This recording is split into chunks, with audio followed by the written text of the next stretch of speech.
चक्रव्यूह में कितने द्वार थे? अभिमन्यु कौन से द्वार को नहीं तोड़ पाए? तो श्रोताओं आइए जानिए जो है द्रोणाचार्य द्वारा रचित चक्रव्यूह में 7 द्वार थे श्रोताओं जो है, और 7 द्वार को तोड़कर जो है उसमें घुसना था और लड़ना था। सब योद्धा जो है 7 द्वार पर एक से एक धासु महारथी नियुक्त हुए थे। ये रचना उस समय किए जब अर्जुन युद्ध में नहीं थे, वहाँ पर थोड़ा बहुत दूर चले गए थे, तो जानबूझकर द्रोणाचार्य ऐसा किए थे। फिर भी आइए देखिए जो है पांडवों की तरफ से जो है कौन उसको जो है तोड़ा है जो है और कहाँ जाकर फंसा है। तो श्रोताओं जो है 7 द्वार था, 7 द्वार को तोड़ना था। तो पांडव सब विचार किए जो है चले हैं जो है, अभिमन्यु भी साथ में है जो है।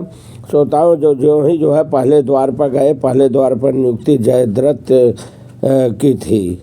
जयद्रथ पहले द्वार पर था। श्रोताओं शिव के वरदान के कारण ये जो है अर्जुन तो थे नहीं, बाकी 4 लोग थे जो है भीम, नकुल, सहदेव और ये जो है महाराज युधिष्ठिर, ये जो ये लोग थे। लेकिन ये चारों लोग जो है घुस नहीं सके क्योंकि वरदान के कारण शिव जी के जयद्रथ उन्हें अंदर नहीं जाने दिया, हरा दिया जो है। केवल अभिमन्यु श्रोताओं जो है पहले द्वार के अंदर घुस सके। चक्रव्यूह के अंदर अभिमन्यु घुस गए हैं और लड़े हैं जयद्रथ से जो है, और इसको जो है मारे हैं, अंदर घुस गए। दूसरे द्वार पर जब पहुँचे हैं श्रोताओं 7 फाटक तोड़ना था। श्रोताओं ध्यान देना जो है, अभी दूसरे द्वार पर अभिमन्यु पहुँचे हैं, वहाँ गुरु द्रोणाचार्य थे। गुरु द्रोणाचार्य से अभिमन्यु से घमासान लड़ाई हुई। अभिमन्यु वहाँ उसको तोड़ दिए जो है, द्रोणाचार्य हार गए और अभिमन्यु अंदर घुस गए, दूसरे द्वार में गए। तीसरे द्वार में पहुँचे श्रोताओं, तीसरे द्वार पर खड़ महारथी नियुक्त था। एक से एक धासु महारथी थे श्रोताओं, द्रोणाचार्य नियुक्त किए हुए थे। तीसरे द्वार पर कर्ण था, लेकिन कर्ण और अभिमन्यु में घमासान युद्ध वहाँ पर हुआ। अंत में जो है अभिमन्यु की जीत हुई, कर्ण हारा और जो है तीसरे द्वार में हल गए जो है। फिर तीसरे द्वार से श्रोताओं चौथे द्वार पर गए। चौथे द्वार पर कृपाचार्य थे श्रोताओं जो है, इनसे घमासान लड़ाई हुई, कृपाचार्य भी हार गए और चौथा द्वार तोड़ दिए। 5वें द्वार में गए श्रोताओं, वहाँ पर अश्वत्थामा नियुक्त था श्रोताओं जो है। अश्वत्थामा से घनघोर लड़ाई करके जो है वे जीते, 5वें फाटक को तोड़े।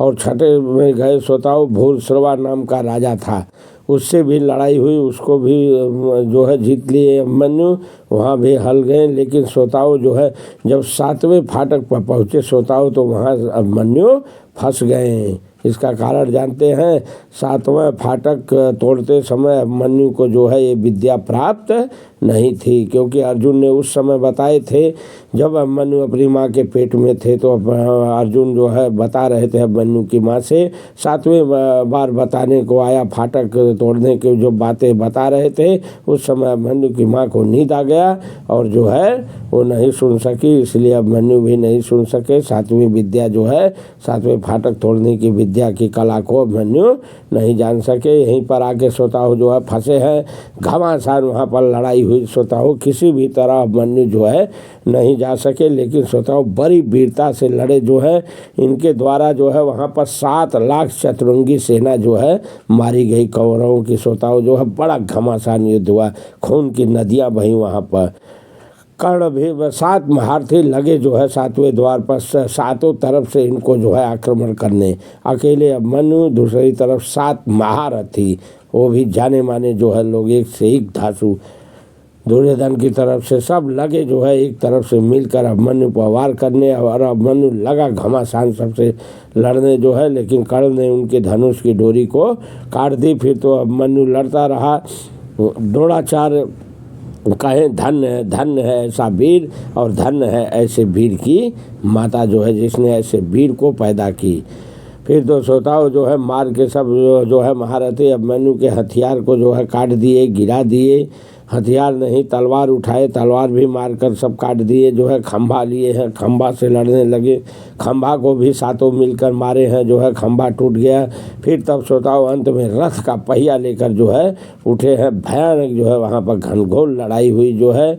उसके बाद जो है श्रोताओं जो है उसी समय धोखे से जयद्रथ का जो है पुत्र था, उसने जो है अभिमन्यु के सिर पर गदा मार दी और अभिमन्यु जो है गिर पड़े।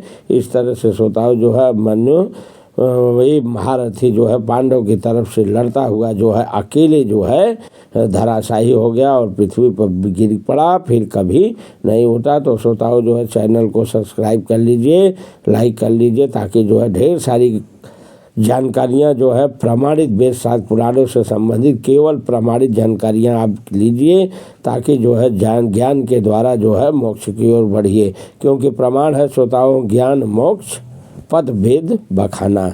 ज्ञान से ही मोक्ष की, ज्ञान से ही मुक्ति होती है, मोक्ष मिलता है। तो श्रोताओं कथा पर यही पर समाप्त होती है। एक बार प्रेम से बोलिए श्री कृष्ण भगवान की जय।